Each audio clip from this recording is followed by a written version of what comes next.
হে হ্যামস্টারগণ, কি তোমাদের কখনো এমন কিছুতে একটা শক্তিশালী ভাবনা হয়েছে যে তোমার মুখে ট্যাটু করেছ? হাই, আমি মাইক টাইসন। যেমন ক্রিপ্টোকারেন্সি, ডাবভার্স দ্বারা চালিত।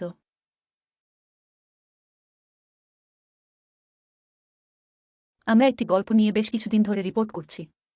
ইগি আজালিয়া দ্বারা সৃষ্ট মাদার কয়েন।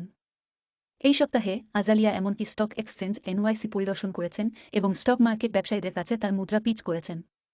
ঠিক আছে, অবশ্যই পারি। তিনি এক্স এর উপর খুব সক্রিয় ছিলেন, পাবলিকের মনোরঞ্জন করার জন্য বিভিন্ন মিম শেয়ার করেছিলেন।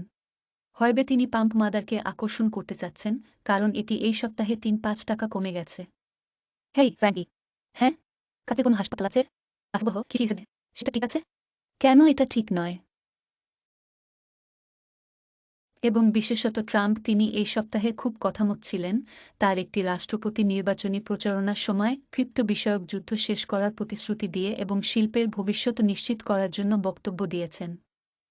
ডাবভার্স দ্বারা চালিত।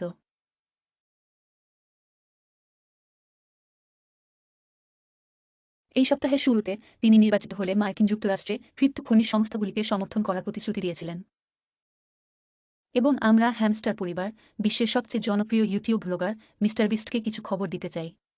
প্রিয় মিস্টার বিস্ট, আমরা জানি আপনি টুইট করেছেন যে আপনি মনে করেন না যে একটি ইউটিউব চ্যানেল আগে একটি মাসে 2 মিলিয়ন সাবস্ক্রাইবার পেয়েছে।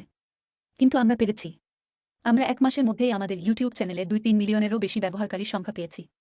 ওহ, এবং যাই হোক, আমাদের ইউটিউব এখন আপনার উপভোগ করার জন্য 1-0টি বিভিন্ন ভাষা রয়েছে। এবং এখন আমরা মনে করি যে একটি খবর আরও স্পটলাইট প্রাপ্য। নতুন বিটকয়েন ইটিএফ অস্ট্রেলিয়া এর প্রথম বিটকয়েন ইটিএফ অনুমোদিত হয়েছে।